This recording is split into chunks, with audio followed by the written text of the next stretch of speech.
Bonjour à toutes et tous et bienvenue à la Madi Keynote 2021. C'est un grand plaisir de vous retrouver dans ce format un peu hybride, en direct de Grande Contrôle à Paris. Vous pouvez aussi bien sûr nous suivre pour celles et ceux-là en direct sur nos réseaux sociaux, les plateformes et le site dédié, et puis en replay. Je m'appelle Thomas Giraudet, je suis le rédacteur en chef de Madines. Je suis ravi de lancer cette belle journée avec une table ronde qui s'annonce passionnante. Les femmes dans la tech, comment combattre les stéréotypes pour faire progresser la parité. En France, en 2019, selon l'étude Sista Boston Consulting Group, seuls 10% des startups comptaient une femme dans l'équipe dirigeante et 5% étaient fondées par des équipes exclusivement féminines.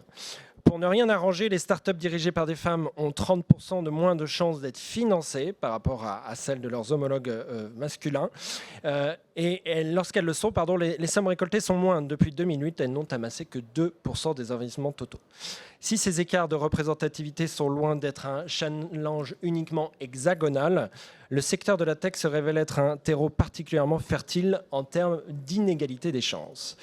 Pour en parler, j'ai la chance d'être accompagnée par Clarence Edgar Rosa, fondatrice et directrice de la publication de Gaze, revue qui célèbre les regards féminins. Bonjour Clarence. Bonjour Thomas, merci beaucoup de m'accueillir pour co-animer cette table ronde. Je suis très heureuse de vous accueillir toutes les trois. On a un line-up de femmes passionnantes ce matin avec nous. Je vous les présente tout de suite. La première, c'est Amélia Matar, qui est juste à ma gauche, qui est la fondatrice de Coloris, qui apprend aux enfants dès l'âge de 3 ans à coder sans écran. On a également avec nous aujourd'hui Sarah Saint-Michel, qui est maîtresse de conférences à l'université Paris 1 Panthéon-Sorbonne et agrégée d'économie-gestion, qui est co-autrice du livre Homme-Femme, Leadership, mode d'emploi, qui a été publié aux éditions Pearson. Et enfin, Émilie Sidikian, qui est vice-présidente et directrice générale de Salesforce France. Merci à toutes d'être présentes parmi nous aujourd'hui. Oui, merci à toutes. Pour lancer la table ronde, la première question est pour vous, Sarah. Est-ce que prendre le sujet de la parité par l'emploi, c'est déjà s'y attaquer finalement trop tard ? C'est vrai que prendre le sujet de la parité par l'emploi, c'est déjà un peu trop tard. Vous l'avez cité, les chiffres sont vraiment pas très bons pour les femmes dans la tech. Donc la question à se poser, c'est pourquoi pas former nos enfants très tôt au fait de s'initier à la tech, de s'initier aux métiers qui ne sont pas forcément genrés. Et du coup, de déguiser les esprits pour que très tôt, on n'ait plus ces stéréotypes qui sont vraiment néfastes pour la suite dans nos entreprises. On apprend en effet plutôt aux petites filles à être des bonnes élèves. C'est quelque chose qu'on valorise énormément chez les filles dès le plus jeune âge, davantage qu'à être des leaders ou des leadeuses, si on veut parler en inclusif. Et pour appuyer cette idée, il y a une étude que je trouve très intéressante qui montre en fait, qui a été menée dans les années 90 initialement, puis qui a été refaite très récemment, et qui montre que les enseignants se comportent de manière très différente avec les enfants suivant leur genre, et ont tendance, par exemple, à demander davantage aux filles de faire des rappels des savoirs déjà acquis, et aux garçons à créer de nouveaux savoirs. Ma question, elle est pour Amélia Matar. Est-ce que vous pouvez m'expliquer ce qu'est le concept de plasticité neuronale ? Oui, alors effectivement, c'est un concept essentiel quand on regarde le jeune enfant. Il faut savoir que le cerveau du jeune enfant, notamment avant 6 ans, même s'il n'y a pas une date très précise, mais voilà, entre 0 et 6 ans, le cerveau de l'enfant bénéficie de ce qu'on appelle une grande plasticité neuronale, c'est-à-dire une capacité à absorber très fortement son environnement. Dès lors qu'il est plongé dans un environnement, il va s'en imprégner. C'est d'ailleurs entre 0 et 6 ans qu'on apprend parfaitement sa langue dite maternelle, et toutes les langues qu'on va apprendre ensuite, plus tard, seront plus difficilement acquises, même si bien évidemment on peut apprendre à parler une nouvelle langue à tout âge. Donc ce qu'il faut retenir par rapport à ce concept de plasticité neuronale, c'est que tout ce que l'enfant va enregistrer de son environnement entre 0 et 6 ans va impacter durablement sa vision du monde et sa vision de lui-même. Question pour toutes les trois et commencer par vous, Émilie. Est-ce qu'enfant, vous vous souvenez avoir été encouragé à vous affirmer ou au contraire à avoir senti que le champ des possibles était trop petit ? Eh bien, non, je viens plutôt d'une famille où, au contraire, il fallait savoir challenger le statu quo. Et donc, j'ai aussi pas mal de frères avec des caractères forts, donc il fallait s'affirmer. Après, effectivement, j'étais plutôt prédestinée à la médecine, parce que j'ai un père qui est médecin, une mère qui était infirmière, qui a arrêté de travailler pour s'occuper des enfants. La chance que j'ai eue, c'est surtout d'avoir des frères qui étaient des geeks. Et donc, avec un décalage d'âge où, quand j'avais 7 ans, mon frère aîné, lui, passait son bac. Et donc, du coup, il démontait les ordinateurs. Et donc, ça m'a sûrement permis d'évaluer les champs des possibles. D'accord. Et du coup, de vous tourner un petit peu après, plus tard, vers éventuellement la tech, etc. Vers la tech et pas forcément vers la médecine. Ouais. Et vous, Sarah? Est-ce que vous avez eu l'impression d'être plutôt empêchée étant enfant, ou est-ce qu'au contraire, on vous a pavé un champ des possibles très, très, très large? Non, honnêtement, j'ai eu la sensation en fait d'avoir plus de responsabilités, plus de poids sur mes épaules comparé aux membres de ma famille de sexe masculin. Donc je pense que c'était involontaire de la part de mes parents, mais du coup j'ai eu vraiment l'envie de casser en fait les codes très tôt, parce que je sentais que j'avais ce syndrome de la bonne élève qui pesait sur moi, à bien respecter les codes, bien respecter les règles et pas trop sortir du champ des possibles. Amélia, un petit mot peut-être là-dessus sur votre expérience aussi personnelle? Oui, alors ce qui est rigolo, c'est que moi aussi, j'ai été confrontée à ce démontage d'ordinateur très très tôt. Alors moi, j'ai un papa qui est très geek pour le coup, et je pense qu'effectivement, ça m'a permis de me projeter sur ces métiers plus tard. Voilà, donc je pense que c'est très important effectivement que l'environnement du jeune enfant soit propice à une ouverture très très large du champ des possibles. C'est aussi à la maison que le leadership s'apprend ou pas. Donner une éducation féministe à une petite fille est un privilège réservé parfois aux parents éduqués à ces questions, qui ont les clés pour débusquer les ressorts du sexisme, leur ouvrir le champ des possibles. Comment on fait avec les petites filles qui n'ont pas accès à cela? Est-ce que c'est là que le rôle de l'école rentre en considération, qu'il y a un vrai rôle à jouer sur la place des petites filles et plus tard des jeunes femmes? Amélia, j'ai l'impression que la question s'adresse à moi. Oui, effectivement, l'école joue un rôle central et on sait, plusieurs études montrent que le corps professoral, la communauté éducative, même au sens large, a des biais par rapport aux enfants, on l'évoquait tout à l'heure. Typiquement, on sait que les enseignants ont tendance à plus interagir avec les garçons qu'avec les filles et à considérer qu'une fille qui réussit parce qu'elle a beaucoup travaillé, tandis qu'un garçon qui réussirait parce qu'il est brillant par nature. Donc je pense qu'il y a un rôle très très important au niveau de la formation des professeurs pour qu'ils puissent identifier les biais. Voilà, on a tous des biais et qu'ils puissent du coup s'en affranchir et proposer une éducation la plus égalitaire possible. Oui, je voulais aussi rebondir en disant que l'entreprise aussi a un rôle à jouer. Donc il y a l'éducation, mais il y a aussi les entreprises. On parle des stages de 3e. Il faut savoir aussi ouvrir les portes. Quand on travaille pour une entreprise comme Salesforce dans la tech, on peut désacraliser les métiers. Souvent, on se dit la tech, il faut savoir coder. Il n'y a pas que ça. On a fait un mapping des métiers et en fait, effectivement, 35% des métiers vont être autour de la partie data scientist, de la cybersécurité, de l'architecture technique ou du développement.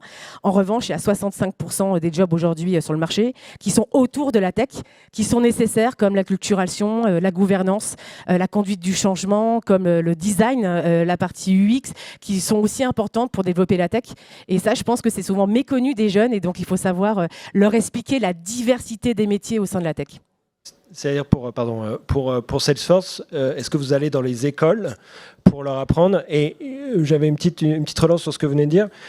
Néanmoins, est-ce que c'est pas important que les femmes doivent être aussi celles qui pensent, qui conçoivent ces technos? On le voit, il y a une sous-représentation là-dessus et du coup, parfois on le constate, il y a des vrais biais des algorithmes. Voilà, donc cette relance-là, et puis peut-être après sur le rôle que vous avez chez Salesforce d'aller dans ces lycées, etc. Oui, je pense qu'effectivement, l'usage, il y a 52% de femmes en France. Donc, si la technologie et les services accélérés par la technologie ne sont pas au service aussi des femmes, c'est qu'il y a une inadéquation entre le marché et les produits qui sont mis sur le marché. Donc, effectivement, c'est très important d'avoir aussi des femmes qui pensent des produits, des services pour les femmes. Et ça, c'est notre rôle aussi que d'arriver à les identifier et à les faire monter au sein de l'entreprise pour qu'elles soient au cœur du produit ou dans des métiers autour de l'usage. Pour revenir à l'accompagnement, qui était votre question du début, effectivement, donc une entreprise peut aussi faire du mentorat. Chez Salesforce, on a cette responsabilité forte de dire que la tech, pendant la crise, a quand même été en croissance. Et donc, on a aussi cette responsabilité de pouvoir rendre ce que l'on reçoit. Tous les employés ont une semaine par an payée par l'entreprise pour venir, pour l'association de son choix, rendre justement ce temps à la société. Et ça se traduit par exemple, Pitech, avec l'accompagnement de classes en difficulté. Ça se traduit par du mentorat. Il y a 60 000 heures d'employés par an payées pour venir faire du mentorat auprès de collèges, de lycées en difficulté ou même des personnes qui sont en situation de décrochage scolaire. Et ça, je pense que c'est aussi important de venir ramener à l'emploi l'ensemble de ces jeunes, dont une grande part sont aussi au féminin. C'est intéressant parce qu'en effet, je pense qu'il y a plein de carrières comme ça qui paraissent à plein de filles et de garçons aussi, mais là, c'est plutôt des filles dont on parle aujourd'hui. Plein de carrières qui leur semblent très éloignées en fait de leur possible et auxquelles dont elles peuvent rêver sans pour autant se dire qu'elles peuvent y avoir accès. Donc du coup, de voir que les entreprises peuvent intervenir directement dans les écoles, c'est aussi une manière de leur donner un accès peut-être un peu différent qu'un cours d'un professeur ou d'une professeure un sujet comme la tech. Mais il y a un autre sujet, donc je me permets de rebondir sur ce que vous disiez à l'instant, c'est vraiment l'autocensure des filles et des femmes. C'est quelque chose qu'on observe assez jeune, et notamment, par exemple, on sait que les filles vont choisir des filières scientifiques en étant sûres à 1 milliard de % qu'elles sont compétentes pour le faire. Et il leur a fallu 5 professeurs pour leur dire et des 20 sur 20 toute l'année, alors qu'un garçon plutôt moyen en maths et en matière scientifique va se dire j'y vais. C'est une confiance en soi qui se brise à un moment donné chez les filles assez tôt. Est-ce que ça, c'est quelque chose que vous avez rencontré dans vos expériences personnelles ou avec des plus jeunes filles que vous avez rencontrées ? Moi, j'ai fait une erreur, donc je suis honnête. Il y a 8 ans, on avait un énorme programme d'envergure à lancer. Il fallait choisir le chef de projet, le chef de programme, donc qui était clé pour piloter le projet, le contenu, la tech, maîtriser, et puis surtout tenir un échéancier extrêmement fort. Et donc, en général, vous avez un comité de direction et puis vous venez identifier les castings. Et donc, il y avait eu d'autres projets qui avaient été affectés. Et puis moi, j'arrive et je dis innocemment, j'ai trouvé une fille super, elle s'appelle Alexandra, c'est elle qui va gérer le projet. Et là, j'ai eu, je pense, un moment de solitude où j'ai été extrêmement challengée en me disant « Mais est-ce que tu es sûre ? Est-ce qu'elle est assez mature ? Est-ce qu'elle saura gérer ? Est-ce qu'elle n'est pas trop fragile ?» J'aurais pu dire « Alexandre », on ne m'aurait pas challengée. Hein. Et en fait, à ce moment-là, je me suis aperçue que moi-même, j'étais en doute en tant que responsable. Et donc, ce doute s'est mis en moi. Et donc, en sortant de la réunion, j'ai appelé la personne concernée qui était extrêmement motivée, qui voulait savoir si elle avait été retenue. Et je lui transmets le doute en lui disant « T'es sûre, Alexandra, tu vas y arriver ?» Et à ce moment-là, il y a un truc de dingue qui s'est passé. Elle m'a dit « Non, mais tu as raison. » Elle raccroche, on raccroche toutes les deux, et en fait, elle avait lâché l'affaire. Et moi, à ce moment-là, je me suis sentie coupable. Je me suis dit « Mais c'est pas possible. Les biais inconscients sont partout. On les vit tous. Et donc, c'est pas une histoire d'homme ou de femme. Hein. Et donc, il faut savoir continuer à pousser. » Et à ce moment-là, je l'ai rappelé et je lui ai dit « Tu sais quoi, Alexandra, j'ai tort. Et c'est parce que j'ai tort que tu vas prendre ce job. J'ai confiance en toi. Tu vas y arriver. Les capacités, elles sont là. Il n'y a pas de problème. Et surtout, si tu as une difficulté, on sera là et ça sera bienveillant. » Figurez-vous que c'était il y a 8 ans. Elle est passée managing director. Elle fait une carrière à l'international. Et je suis admirative de son parcours. Et je pense qu'on a toutes des Alexandra, entre guillemets, à gérer au quotidien. Sarah, est-ce que vous avez une expérience là-dessus vous avez une expérience personnelle qui n'est pas tout à fait celle-ci, mais qui vous a amené à la carrière que vous faites aujourd'hui. Et je trouve que c'est assez révélateur, en fait, de ce que vous avez pu vivre.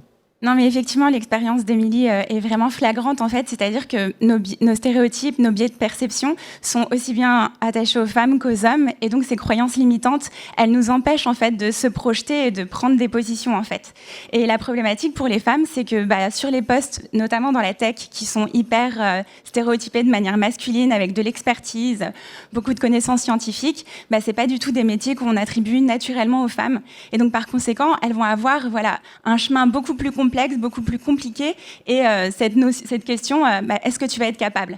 Et ça, cette question-là, on ne va pas la poser à des hommes. Et donc, c'est pour ça que très tôt, il va falloir former aux stéréotypes, à qu'est-ce qu'on associe, quels sont les métiers qu'on associe aux hommes, aux femmes, pour ensuite qu'on puisse ouvrir le champ des possibles à tous. Oui, et pour compléter, je crois que les hommes ont un rôle crucial aussi à jouer. Cette question me fait penser à une anecdote qui m'a été rapportée par un CTO d'une grosse start-up française qui recrutait sur un poste tech. Et il y avait 3 finalistes, 2 hommes et une femme. Et il s'est aperçu que la femme avait sous-évalué de manière considérable ses capacités en anglais et avait demandé un salaire bien moindre que ses alter-ego. Et donc voilà, et finalement, c'était elle la plus qualifiée pour le job. Donc heureusement que cette personne s'est aperçue de ça et voilà, a favorisé sa candidature à elle. Mais effectivement, je pense que les biais sont à tous les niveaux et voilà, pour les hommes et pour les femmes, mais aussi pour les hommes. Et elle est très intéressante cette anecdote parce que ça montre que la même personne, si il n'avait pas été éduqué à ces sujets-là, il ne serait pas allé chercher plus loin. Non, il n'aurait absolument pas remis en question la manière dont elle s'était vendue en tant que candidate. Et donc, en effet, c'est un vrai sujet d'éducation qui concerne les hommes et les femmes. Et justement, ma prochaine question, pour revenir un petit peu sur le territoire de l'enfance, on parle beaucoup d'éduquer les filles à prendre des places de leaders, etc., et à occuper l'espace, à prendre la parole. Et on parle finalement assez peu de l'éducation des garçons, qui en fait est très importante aussi dans une société et des entreprises plus paritaires. Est-ce que c'est quelque chose qui vous inspire? Est-ce que vous pensez que c'est presque aussi urgent et important d'éduquer les garçons? Maria Montessori disait que l'enfant est l'avenir de l'homme, les garçons sont l'avenir de l'homme, les filles sont l'avenir de l'homme. Et effectivement, les garçons seront demain des coéquipiers, des collègues, peut-être des directeurs, des subalternes de femmes. Donc c'est hyper important qu'ils puissent eux aussi comprendre que notre société aujourd'hui n'est pas encore favorable à l'égalité et qu'ils ont un rôle majeur à jouer. Effectivement, cette anecdote montre que cette personne, effectivement, s'était renseignée sur le sujet, avait lu plusieurs ouvrages sur le sujet. Voilà, pour la connaître personnellement, je sais que c'est un homme sensible à la question féministe et qui, du coup, a été en capacité de dire « Oula, en fait, il y a un problème » et prendre le problème à bras le corps. Donc, l'éducation des garçons est essentielle et effectivement, oui.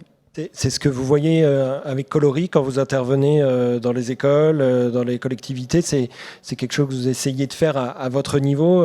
Comment on peut le faire à son niveau quand on a une entreprise qui travaille avec les jeunes enfants? C'est pas facile d'avoir les codes pour insuffler ça. Oui, alors ce qui est assez rigolo et réjouissant avec Coloris, c'est que dans nos ateliers, c'est très mixte. On a même souvent des ateliers où il y a plus de petites filles que de garçons parce qu'il n'y a pas encore cette idée que oh là là, c'est des robots, c'est de l'informatique, c'est pas pour moi. Non, les petites filles ont le même attrait, vraiment le même attrait que les garçons pour ce sujet. Et nous, ce qu'on a mis en place notamment, c'est un conte qui est vraiment le socle de toute notre approche pédagogique, qui met en scène un petit garçon et une petite fille qui vont vivre des aventures autour de la technologie et qui, du coup, vont permettre aux enfants qui suivent nos ateliers de se projeter dans ces personnages et de se dire, bah oui, moi aussi, en fait, que je sois un garçon, que je sois une fille. Et en plus, voilà, les deux, le garçon et la fille collaborent beaucoup dans notre conte. Et donc, voilà, on a cette idée que on peut collaborer avec un garçon, avec une fille, de manière tout à fait fluide. Très bien, c'était très intéressant déjà cette première partie. On a envie d'aborder la deuxième, peut-être sur naviguer entre les différentes injonctions quand on arrive dans le monde professionnel ou avant. Il y a une notion qui, alors moi je ne pourrais pas la dater, mais de leadership au féminin qui est beaucoup montée ces dernières années. Sarah, vous avez travaillé là-dessus avec une expérience personnelle.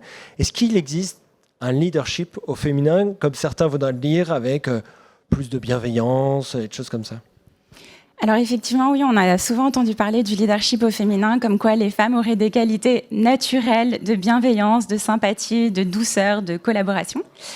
Et en fait, ce que les études scientifiques soulignent, c'est qu'il n'y a pas de différence entre les hommes et les femmes en matière de leadership. C'est pas parce que je suis une femme que je serai naturellement douce et bienveillante, et ce n'est pas parce que je suis un homme que je serai autoritaire, dominant et directif. Non, non, il y a des comportements de leadership, le fait de mobiliser, de fédérer, d'être inspirant, de donner une vision positive du futur. Ça, ce sont des comportements de leadership qui créent de l'efficacité, qui créent un esprit de groupe.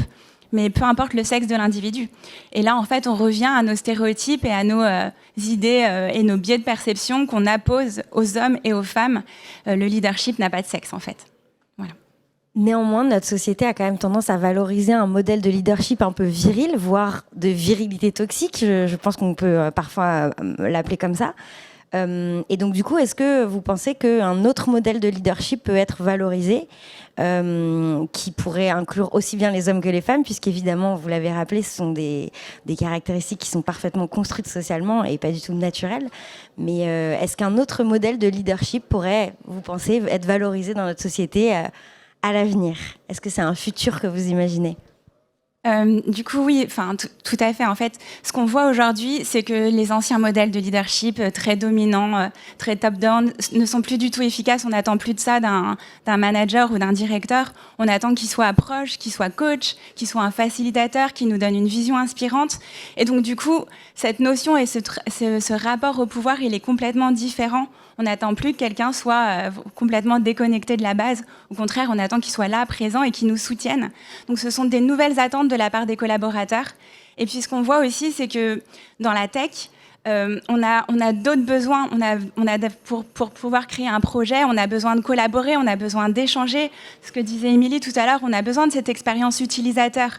Et donc ça nécessite du dialogue, du partage, de l'échange. Et donc un nouveau rapport au pouvoir. Je suis convaincue que cette nouvelle... on dit qu'on est dans la 4e révolution industrielle. Je suis convaincue que cette nouvelle révolution industrielle va apporter de nouveaux comportements leadership, et notamment ce qu'on appelle les soft skills, être des compétences humaines, comportementales, qui seront essentielles pour conduire ces transformations. Et ça, peu importe notre sexe, en fait. Émilie, est-ce que vous pouvez nous rappeler d'ailleurs combien il y a de collaborateurs de Salesforce en France, et dans un grand groupe, tout ce qui vient d'être dit un peu sur le leadership et autres, en quoi ça résonne peut-être en vous, Émilie Sidiquian, ou aussi pour l'entreprise? Comment aujourd'hui, est-ce qu'on peut dire qu'on forme des leaders de demain? Donc il y a 65 000 collaborateurs au niveau mondial. Salesforce a été créé en 1999 et en fait, étonnamment, avec la croissance et la montée en puissance des effectifs, elle est restée avec un esprit start-up. Et donc, ce que vient de dire Sarah sur le passage finalement dans les entreprises d'une hiérarchie pyramidale à une autogestion, ou en tout cas un management beaucoup plus horizontal, il est déjà opéré. On voit une complémentarité en fait des compétences qui s'effectuent. D'où la nécessité d'avoir de la diversité. Parce que pendant la crise, la résilience, elle n'est pas venue forcément de la structure, elle est venue de la dynamique humaine. Et c'est parce qu'autour de la table, il y avait des compétences différentes que quand on est sous tension, avec une situation compliquée, c'est les idées générées et l'innovation qui va sortir d'un groupe qu'on trouvera une solution. Et donc cette résilience, elle se fait aussi par les hommes et les femmes et les compétences qu'on a autour de la table. Et ce qu'on fait effectivement chez Salesforce, c'est d'appuyer sur le recrutement et donc de s'assurer qu'on est vraiment un 50-50 sur les plus juniors. Donc ça, on y arrive. Quand on regarde la moyenne générale, que ce soit sur les plus juniors, mais aussi sur les postes seniors, la moyenne est plutôt de 32%. Donc on voit qu'on a encore un effort à faire pour venir chercher des femmes aussi sur des profils expérimentés à 10 ans, 15 ans d'expérience. C'est là où nous, on a un travail encore à faire, à aller les chercher. Pourquoi? Parce que souvent, elles sont cachées. Elles ont du mal à se mettre en valeur. Elles n'osent pas non plus postuler à des postes avec des responsabilités un peu plus fortes. Parce que entre 30 et 40, vous allez avoir des problématiques autour de la parentalité. Et donc, ce qu'on a essayé de faire, c'est d'enlever cela et de faire en sorte que le congé parental soit un congé parental quel que soit le genre, quelle que soit la préférence sexuelle. Et on est allé au-delà de la loi pour le proposer avec un congé qui va jusqu'à 6 mois. Ouais, et en effet, c'est une transition parfaite pour parler de parentalité, parce que la question de la conciliation de la vie personnelle et professionnelle, c'est une question qui se pose quand même beaucoup plus pour les femmes aujourd'hui, parce que, à moins d'être chez Salesforce ou d'autres entreprises qui en effet sont vraiment proactives en ce sens, ça reste des freins qui s'appliquent vraiment aux carrières des femmes en priorité. Et donc finalement, les hommes ont assez peu le loisir de se demander s'ils concilient bien le perso et le pro, tandis que nous, ça nous pénalise généralement assez fortement. Du coup, je me demande si tout simplement, est-ce que vous savez cet adage qui dit qu'on peut tout avoir quand on est une femme, qui est un peu un adage hérité des années 80, de la montée des femmes au poste exécutif, etc. Est-ce que vous considérez que pour les femmes, c'est quelque chose qui peut être moteur, qui peut être constructif, qui peut nous permettre de repousser nos limites, d'aller plus loin dans notre ambition? Ou au contraire, est-ce que c'est un peu un mythe qui peut même être un peu contre-productif, parce que un peu frustrant quand on n'y arrive pas, quand on n'arrive pas à tout mener de front? Déjà, pour revenir au congé parental, effectivement, le fait de ne pas se poser la question en disant « Tiens, est-ce que j'embauche ou pas une femme ?» parce qu'elle risque d'avoir un enfant, le fait d'avoir un congé parental qui s'adresse à un homme ou une femme, ça tue le débat. Comme ça, il n'y a plus de sujet. Le papa a le droit de prendre un congé parental et la maman aussi. Comme ça, tout va bien. Après, effectivement, je pense que c'est la part de culpabilité. La femme parfaite n'existe pas. Mais au même titre qu'un homme parfait n'existe pas non plus. Et donc, accepter le fait qu'on ne puisse pas forcément mener de... Voilà, c'est pas parfait partout, mais on y arrive quand même. On arrive à s'organiser et on arrive à avoir une vie familiale ou une vie avec ses amis, à avoir ses passions, pouvoir aussi s'épanouir au travail. Ça fait partie de la vie de tous les jours et ça doit être ouvert à tout le monde. Est-ce qu'il est obligatoire ce congé pour les hommes chez Salesforce? J'imagine que non, c'est une entreprise privée, donc les hommes ont la possibilité de le prendre, mais du coup, est-ce qu'ils le prennent vraiment? Ah non, mais je vous assure, ils le prennent. Alors le pire, c'est que j'ai même des exemples où il y a le papa et la maman chez Salesforce. Donc j'en ai un qui est pendant 3 mois pas là tous les deux, puisqu'ils sont avec leur enfant, et puis la maman ou le papa, donc c'est celui qu'on déclare en étant le premier parent, qui peut rester encore à la maison pendant 6 mois. Et c'est payé 100%. Oui, allez-y Amélie, il ne faut pas hésiter à intervenir. Oui, juste pour compléter, il me semble que l'important aussi, c'est de valoriser des rôles modèles masculins qui prennent effectivement ce temps de famille et qui montrent qu'en tant qu'homme aussi, on peut y arriver. C'est-à-dire aujourd'hui, c'est un challenge qui est beaucoup proposé aux femmes, d'arriver à être à la fois épanouies sur le plan professionnel et personnel, mais c'est un challenge aussi pour les hommes. Et je pense que c'est hyper important que d'autres hommes puissent se dire, ah oui, effectivement, donc lui occupe une position dite de pouvoir, tout en occupant aussi une position de père. Bon, pourquoi pas moi ? Oui, ça, je pense que d'ailleurs, le rôle des entreprises est très important là-dedans, parce qu'une entreprise qui est proactive sur ce sujet, c'est aussi une entreprise qui permet aux hommes d'avoir autour d'eux des modèles, en effet, d'hommes qui le prennent, pour lesquels, oui, du coup, on constate qu'en fait, ça se passe pas si mal, voire même plutôt bien. Et du coup, c'est engageant pour le faire à son tour. Est-ce que vous pensez, comme Sheryl Sandberg de Facebook, que l'un des plus gros et importants choix de carrière quand on est une femme, c'est finalement le choix de son compagnon ou de sa compagne? Je suis convaincue que le choix du compagnon, c'est essentiel. En fait, aujourd'hui, on a beaucoup de couples, ce qu'on appelle à double carrière. Donc, tous les deux ont une carrière. Et donc, c'est super important que son conjoint, ça soit son mentor, son sponsor pour pouvoir mener à bien sa carrière. Donc, oui, le choix du conjoint, c'est essentiel. C'est ce que je dis à mes étudiantes.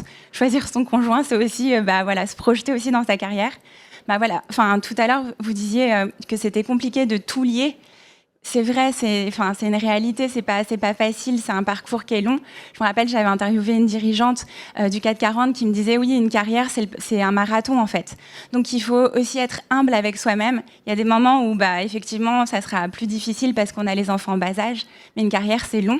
Et du coup, son partenaire, il est là aussi en tant que sponsor pour la soutenir et la porter dans les moments où elle en a besoin en fait. Donc c'est essentiel, oui. On parle... Petite digression sur le rôle modèle là. C'était intéressant, Amélia, parce qu'on l'évoque peu, ce rôle modèle masculin finalement dans cette thématique. Mais le rôle modèle féminin, est-ce que c'est une valeur importante? Est-ce que ça peut être un peu contre-productif? Notamment, on le voit dans la vie réelle, mais beaucoup dans la fiction, il y a beaucoup de personnages importants féminins dans le monde de l'économie qui sont parfois détestables, antipathiques. Par exemple, le diable s'habille en Prada pour citer ça. Comment vous vous positionnez sur le fait d'avoir des rôles modèles féminins? Est-ce que vous pensez que ça peut vraiment aider des jeunes filles à se projeter, etc.? Pour prendre en exemple mon parcours personnel, moi très clairement, j'ai grandi dans un contexte où j'avais pas accès à ces rôles modèles. Voilà, j'ai grandi à Bondy jusqu'à mes 21 ans. J'ai fait toute une partie de ma scolarité en ce qu'on appelait les ZEP à l'époque. Et je pense que si j'avais pu effectivement m'identifier à des femmes plus rapidement, mon parcours aurait été plus simple, plus fluide. Voilà, j'ai quand même cheminé, mais j'ai cheminé de manière zigzag, je dirais, alors que ça aurait pu être plus linéaire. Très bien. Est-ce que vous avez un avis là-dessus, Émilie, Sarah? Est-ce que vous voulez rajouter quelque chose? Moi, je pense que les rôles modèles, c'est clé. C'est important. Ça permet justement de pouvoir se projeter et de dire oui, c'est possible et on peut y arriver. Tu as parlé de ton histoire. On a toute la petite histoire dans la grande histoire. Je suis franco-afghane. Ma mère s'est arrêtée de travailler pour s'occuper des enfants. Donc, trouver dans le secteur de l'énergie à l'époque des rôles modèles au féminin, c'était pas forcément évident. Mais il y a aussi des hommes qui laissent la place à des femmes. Il y a aussi des rôles modèles que l'on peut trouver de manière indirecte dans l'environnement. Et c'est ça qui est clé, parce que ça permet de donner confiance et de se dire on peut aussi trouver sa voie et y arriver. Et donc, je pense qu'on a tout un rôle à jouer. Hier, nous étions avec Elisabeth Moreno, avec les femmes de la tech. Donc, il y avait les dirigeantes d'Oracle, de Microsoft, de ServiceNow, d'IBM et donc de Salesforce, en se disant, voilà, comment on peut ensemble être solidaires et faire en sorte qu'on arrive à accroître la part des leaders au féminin au sein de la tech dans nos entreprises, puisqu'on a les moyens d'agir et comment on peut le faire à tous les niveaux. Donc c'est ce type de débat et je pense que c'est important de pouvoir l'engager. On n'a pas préparé la table ronde, mais Émilie, vous êtes une pro des transitions, parce que c'est la troisième partie sur comment on agit concrètement pour changer les choses. Pour avoir discuté avec vous trois afin de préparer quand même cette table ronde, vous êtes toutes favorables aux quotas en entreprise. Mais la question sous-jacente, c'est comment convaincre en interne quelqu'un qui ne comprend pas, par exemple, l'intérêt des quotas. Comment on peut faire ça, Émilie, peut-être, par exemple, dans un grand groupe? Est-ce que vous avez été confronté à quelqu'un qui vous disait « je ne comprends pas l'idée des quotas » ? Oui, bien sûr. Et alors, par contre, moi, j'en suis convaincue. Non, mais je vous le dis, je pense que voilà, haut et fort, je suis pour les quotas. Pourquoi ? Parce que les quotas, ça permet justement de se poser la question. Et en fait, au cours de ma carrière, j'ai servi aussi en tant que consultante auprès de plein d'entreprises. Toutes les entreprises ont ce qu'on appelle un processus de performance. Toutes les entreprises ont ce qu'on appelle un plan de succession. Et alors, il y a des heures et de l'énergie qui est effectuée par l'entreprise pour avoir des listes qui sont à jour, factuelles, rationnelles. Et étonnamment, quand vous avez une place qui se libère, eh bien en fait, on ne sait pas pourquoi, mais il y a une émotion qui est en train qui se crée à cet instant-là, et tout le travail qui a été effectué peut être complètement mis à la poubelle et on peut venir choisir de manière différente. Et donc c'est là où c'est important, où il y a un danger. On revient sur les biais inconscients en disant que même si on a du rationnel, on peut revenir à des biais, comme tu l'as cité, la femme peut être trop ou la femme peut être pas assez. Donc je pense que le quota est nécessaire. Pourquoi ? Pour s'assurer qu'à minima, à un moment donné, on se repose la question et on ne soit pas dans cette rapidité d'exécution. On se dit, il faut absolument trouver quelqu'un. Et donc, du coup, on n'est plus sur un choix averti. Vas-y, Clarence. Oui, non, j'allais juste... Je suis absolument d'accord avec vous. Et c'est vrai que finalement, en fait, on se rend compte que compter, en fait, c'est essentiel pour se rendre compte tout simplement des problématiques de diversité qu'on rencontre dans un groupe, dans une entreprise, dans une structure quelle qu'elle soit. Si on ne compte pas, on peut avoir l'impression que la diversité est au rendez-vous, que tout va bien. Et en fait, compter, ça permet vraiment de se mettre vraiment face voilà, au manquement de diversité, de parité dans une structure. Et c'est assez clé, en effet. C'est des choses que vous avez rencontrées, vous aussi ? L'idée de convaincre de l'importance des quotas ? Je pense que oui. En fait, il y a toujours cette problématique avec les quotas de se dire si je suis là, est-ce que c'est parce que c'est les quotas, ou si je suis là, c'est parce que je suis compétente. C'est souvent ça qui est mis en avant sur la notion des quotas. Ce que les études montrent, c'est que dans tous les pays où on a mis en place des quotas, la progression des femmes à des postes de direction a fortement progressé. Il faut aussi avoir en tête que la philosophie des quotas, c'est temporaire. En fait, c'est pour habituer notre regard à avoir de nouvelles compétences, de nouveaux rôles modèles, en fait. Donc les quotas, à terme, le but, c'est que ça disparaisse et qu'on soit habitué à recruter une femme sur un poste dans la tech, par exemple, et qu'on n'ait plus ces biais de perception et ces stéréotypes. Donc oui, les quotas, il n'y a pas photo, c'est efficace. Oui, et il me semble qu'au-delà des quotas, la question est aussi d'élargir le plus possible le vivier de candidates, de manière à ce qu'on ne soit pas dans une situation où effectivement on se dise finalement elle a été choisie parce qu'il y a une politique de quotas. Et donc pour élargir ce vivier de candidates, voilà, on en revient à ce qu'on disait, il y a aussi ce besoin d'éduquer, ce besoin de sensibiliser les plus jeunes à s'orienter vers des carrières derrière tech. Et est-ce qu'il n'y a pas un enjeu aussi de prouver que dans la tech, on en a parlé notamment avec vous, Amélia, en allant dans les écoles, que la tech paye bien, finalement, par rapport à d'autres secteurs. Il y a des entrées dans le marché du travail, et que du coup, pour une jeune femme, c'est avoir une indépendance financière peut-être plus rapidement que dans d'autres secteurs pour lesquels on l'a prédestiné. Très clairement, les métiers de la tech sont des métiers émancipateurs d'un point de vue économique, et je dirais que c'est même encore plus vrai dans les situations de jeunes filles de milieux issus de milieux défavorisés. Je pense que c'est encore plus important pour ces jeunes filles-là de voir que ce sont des carrières qui leur permettent effectivement une émancipation incroyable. Vas-y Clérence, si tu avais une petite question. Oui. Non, vous l'aviez un peu évoqué tout à l'heure, vous avez finalement parlé un petit peu de sororité avant qu'on en parle, mais c'est un sujet qu'on avait envie d'aborder avec vous. Moi, il y a une anecdote qui m'a beaucoup intéressée il y a quelques années, c'était un témoignage qu'on a pu lire dans la presse américaine de stratégie des collaboratrices, des conseillères de Barack Obama qu'elles utilisaient en réunion. Et j'avais trouvé ça passionnant. Elles avaient dévoilé qu'en fait, elles avaient mis en place un système extrêmement simple et à la fois extrêmement efficace pour pallier le problème de collaboratrices qui se voient couper la parole constamment, dont les idées sont très souvent reprises par d'autres sans jamais être créditées. Et en fait, du coup, elles avaient mis en place un système vraiment simplissime qu'elles activaient de façon systématique, qui était qu'à chaque fois qu'une femme prenait la parole en réunion, elle reprenait son propos une fois qu'elle avait terminé, sans lui couper la parole évidemment, sinon ça marche pas. Elle reprenait son propos en le lui attribuant et elle l'appuyait. Et ensuite, la parole continuait à se partager dans la pièce.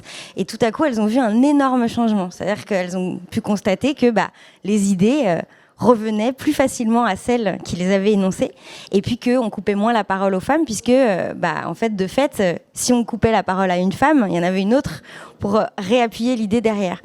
J'ai trouvé que c'était très intéressant, parce qu'en fait, c'est une démarche extrêmement concrète et pratique de sororité dans le monde du travail. Du coup, je me demandais si vous aviez observé des petits gestes comme ça, ou si vous en aviez vous-même mis en place pour favoriser la place aux autres femmes dans les contextes professionnels. Moi, très clairement, à toutes les étapes de ma carrière, j'ai à chaque fois été aidée par des femmes. Alors, je sais qu'il y a cette idée un peu qui court que les femmes seraient très dures entre elles et qu'il y aurait peu d'entraide entre les femmes. Alors, moi, mon parcours personnel démontre vraiment l'inverse. Systématiquement, j'ai eu une femme puissante qui m'a tirée, qui m'a hissée. Je les remercie toutes si elles m'écoutent et parce que véritablement, sans elles, je n'aurais pas eu ce parcours, tout simplement.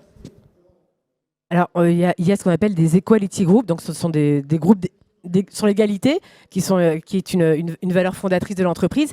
Et donc, il y a 200 femmes qui sont en réseau et qui, justement, permettent d'avoir des groupes de parole, d'avoir aussi une écoute quand on est face à un problème et de pouvoir jouer sur le réseau. Donc, ça, je pense que c'est important. Mais pour revenir à ce que vous disiez aussi, c'est aussi important, pas que d'avoir des quotas sur le recrutement, mais aussi d'avoir des quotas et des femmes en position de responsabilité, et pas que sur des fonctions support. Donc ça veut dire vraiment qu'ils sont responsables sur des rôles de PNL, de sécurisation de revenus de l'entreprise. Parce que c'est là aussi où dans le rôle modèle s'opère, c'est là où la prise de parole peut être différente, le management peut être différent, et donc je pense que c'est aussi important de pouvoir à tous les étages essayer de favoriser la diversité sous toutes ses formes, qu'elle soit de genre comme le débat d'aujourd'hui, mais qu'elle soit aussi plus largement sur les origines ou les préférences sexuelles.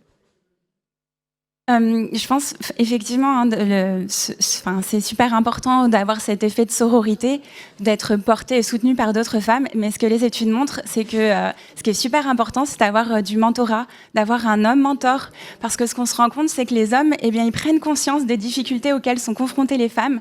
Et souvent, ils n'en ont pas conscience. Ce que vous disiez là tout à l'heure sur les hommes qui coupent la parole, bien souvent, ils n'en ont pas conscience. Et donc, pour eux, c'est normal en fait. Mais ils ne se rendent pas compte des conséquences négatives sur les femmes. femmes. Donc en fait, d'avoir du mentorat genré, en fait, homme-femme, femme-homme, c'est super important pour prendre conscience des différences. Et je rebondis parce qu'effectivement, dans le réseau des femmes, il y a aussi beaucoup d'hommes. Et puis, une petite anecdote, mais il y a l'égalité des salaires, on en a parlé tout à l'heure. J'ai aussi des hommes qui viennent et qui me disent « Émilie, j'ai un petit problème de salaire pour des femmes de mon équipe ». Et donc, on a mis en place un processus de vérification annuelle obligatoire pour s'assurer qu'il n'y ait zéro gap. Voilà. Eh ben, on va s'arrêter là-dessus. Merci à vous trois, c'était passionnant, je vous l'avais dit. Merci Clarence. Et puis, je vous invite à rester, prendre votre dose d'inspiration sur cette Madi Keynote. Merci à toutes et tous. Merci à vous. Merci. Merci.